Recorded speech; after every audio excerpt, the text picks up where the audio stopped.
Polisi akhirnya berhasil menangkap Peggy alias Peron, terduga otak pembunuhan Vina Cirebon yang buron selama 8 tahun. Gerak cepat polisi ini terjadi setelah Bareskrim turun tangan tak lama usai kasus Vina diangkat ke layar lebar. Kabid Humas Polda Jawa Barat Kombes Julius Abraham mengatakan, pihaknya bisa menangkap Peggy meski dalam daftar DPO tidak dicantumkan sketsa wajah maupun foto pelaku. Ia menyebut, Peggy ditangkap di Bandung setelah polisi mendapat keterangan dari beberapa pihak, seperti tersangka, saksi, ahli, dan alat bukti lainnya. Selama menjadi buron, Peggy kerap berpindah tempat dan menggunakan nama samaran. Inilah yang menyulitkan polisi untuk menangkap pria berusia 30 tahun tersebut. Dari informasi yang dihimpun, Peggy setiap harinya bekerja sebagai kuli bangunan. Saat ini, polisi masih melakukan pendalaman agar kasus dapat diungkap secara terang benderang. Meski Peggy sudah ditangkap, masih ada 2 pelaku lainnya yang menjadi buron, yakni Andi 31 tahun dan Dani 28 tahun. Sementara 8 pelaku lainnya sudah divonis hukuman, 1 di antaranya bahkan sudah bebas. Belakangan ini ada ribuan netizen yang komen di Instagramnya Hotman Paris yang menanyakan apakah itu asli Peggy atau Peron. Pengacara keluarga Vina, Hotman Paris mendesak polisi untuk segera menampilkan Peggy alias Peron kepada publik.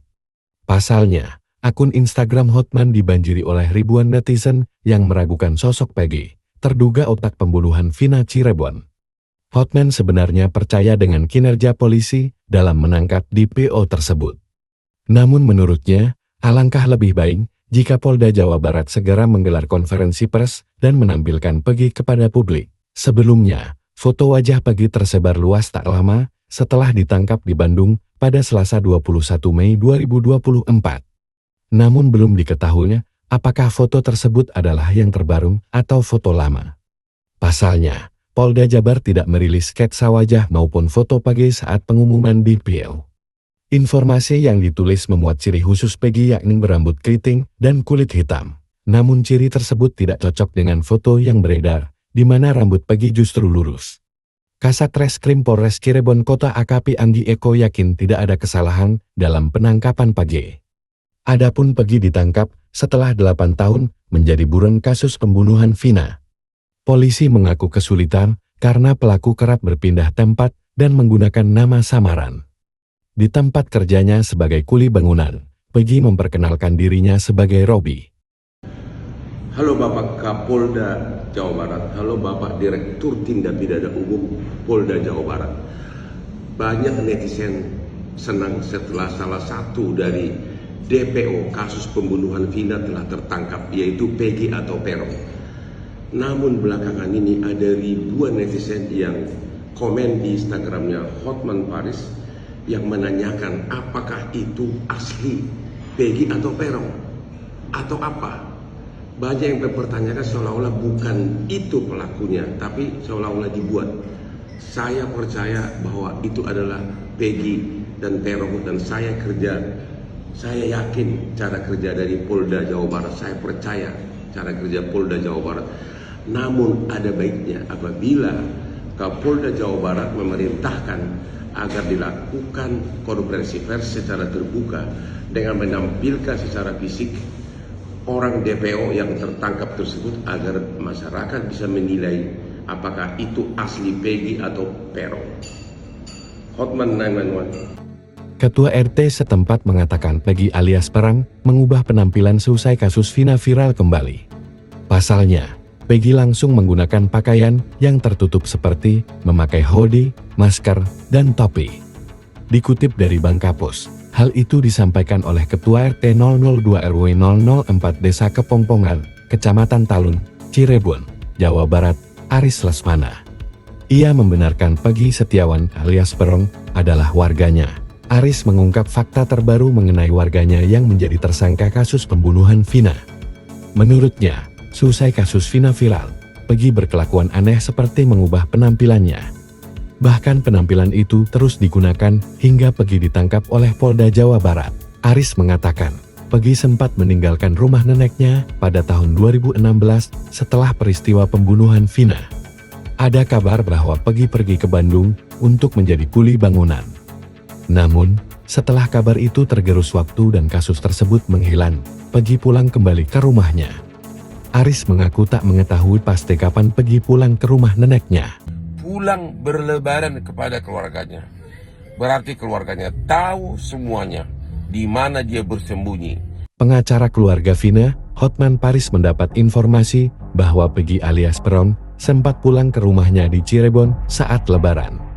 Hotman menduga pihak keluarga berupaya menyembunyikan Peggy agar tidak ditangkap.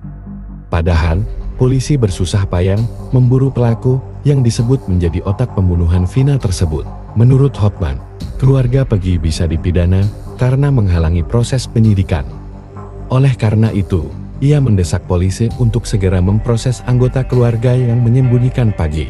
Sebelumnya, polisi berhasil menangkap Peggy di Bandung pada Selasa 21 Mei 2024. Selama 8 tahun buron, Peggy disebut kerap berpindah tempat dan menggunakan nama samaran.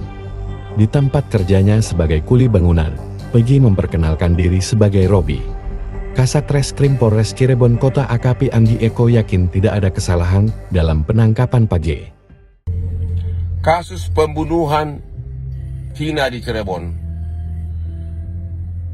DPO yang tertangkap yang disebut namanya Peggy atau Perong katanya bahkan pulang tahun lalu untuk berlebaran kepada keluarganya. Tidak jelas apakah tahun lalu atau tahun ini. Pulang berlebaran kepada keluarganya. Berarti keluarganya tahu semuanya di mana dia bersembunyi. Dan itu adalah bukti bahwa terjadi pelanggaran pidana obstruction of justice. Mohon agar semua keluarganya yang menyembunyikan keberadaan tersangka ini selama DPO agar segera diproses pidana oleh Polda Jawa Barat. Salam Hotman 911, kuasa hukum dari keluarga Vina. Peggy nggak ada umur, nggak ketemu lagi sama mama. Udah Peggy minta maaf. Peggy biarin lah jadi tumbal orang penting, orang pejabat. Peggy kan tidak melakukan apa-apa. Kartini 48 tahun menyebut sang putra Peggy Setiawan yang kini menjadi tersangka pembunuhan Vina dan Eki Cirebon ketakutan. Peggy merasa dirinya hanya menjadi korban dari kepentingan pihak-pihak tertentu. Setelah Peggy ditangkap, Kartini menemui sang putra di Polda Jabar pada Rabu 22 Mei 2024. Pada kesempatan itu, Peggy mengucapkan permintaan maaf kepada sang ibu. Ia juga mengungkapkan ketakutannya akan kemungkinan pertemuan terakhir mereka. Peggy merasa dirinya hanya menjadi korban dari kepentingan pihak-pihak tertentu. Ia mengaku ikhlas menjadi tumbal orang-orang penting seperti pejabat. Diakui Peggy, dirinya tak melakukan kesalahan, termasuk terlibat pembunuhan Vina dan Eki tahun 2016 lalu. Sementara Kartini yakin putranya tak terlibat pembunuhan. Saat insiden terjadi, Peggy tak berada di Cirebon, melainkan bekerja di Bandung menjadi kuli bangunan. Bahkan, Peggy disebut mulai bekerja 3 bulan sebelum pembunuhan ini terjadi. Ia kemudian baru kembali ke Cirebon 4 bulan kemudian, tepatnya pada bulan Desember tahun 2016. Sementara aparat kepolisian saat ini masih melakukan penyidikan terhadap Peggy. Gitu. Ya udah mah, ini sih Peggy lagi dikasusin begini. Ini tuh setelah mama pulang barangkali Peggy nggak ada umur. Ya udah Peggy minta maaf sama mama sama bapak. Barangkali Peggy nggak ada umur, nggak ketemu lagi sama mama. Udah Peggy minta maaf. Peggy biarin lah jadi tumbal orang penting, orang pejabat. Peggy kan tidak melakukan apa-apa. Seandainya Peggy mati juga Peggy mati syahid. Pas saya kan hati saya seperti seorang ibu ya. Jangan gitu Nang. Insya Allah itu maha tahu. Nanti kamu akan bebas. Entah kapan. Yang penting kamu sabar. Kalau iya kamu tidak melakukan hal seperti itu, biar kamu dicecir suruh ngaku, otomatis omongan kamu tetap tidak. Walaupun kamu sampai bonyok ataupun sampai mati. Saya omong kayak gitu, saya mau pulang. Udah mama pulang dulu. Mama nggak bisa dampingin setiap saat soalnya jauh. Jakarta. Jadi Bandung sama Cirebon jauh, jadi mama nggak bisa bolak-balik. Ya udah sabar. Jadi saya pulang langsung. Download Tribun X sekarang. Menghadirkan lokal menjadi Indonesia.